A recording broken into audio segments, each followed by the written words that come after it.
മാത്രമല്ല ഇന്ന് നമ്മൾ കാണുന്ന ഈ പരിപാടികളെ മുഴുവൻ തന്നെ രൂപകൽപ്പന ചെയ്ത ഒരു വ്യക്തിയാണ് അദ്ദേഹം. ഇതിനെ മുഴുവനും എൻവിസാർജ് ചെയ്ത ഒരു വ്യക്തിത്വമാണ്. അദ്ദേഹത്തിനെ പറ്റി ഞാൻ എപ്പോഴും പറയാറുള്ളത് ഒരു ബിഗ് പിക്ചർ മാൻ എന്നാണ് പറയാറുള്ളത്.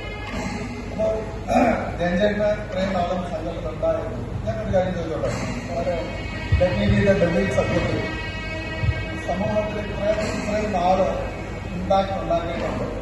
ഉണ്ടാക്കിയതായിട്ട് സത്യത്തിൽ ഇത്രയും ഇമ്പാക്ട് ഉണ്ടോ സംഘത്തിൽ?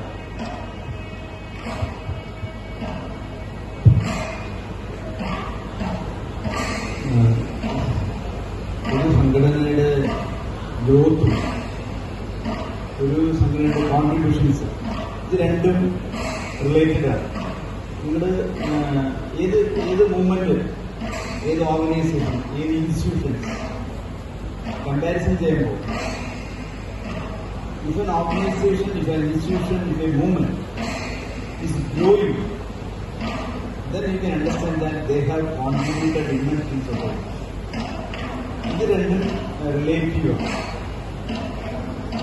അപ്പോൾ ഈ organisation has grown in A bigger size, the largest organization in the world. I think that is സാമ്പത്തികമായിട്ടും it has been contributed immensely for the society. അതല്ലെങ്കിൽ അത് വളരില്ല. അപ്പൊ അത് എന്ത് എന്നുള്ളത് ശരിക്കും പഠന വിധേയമാക്കുന്നുണ്ട്.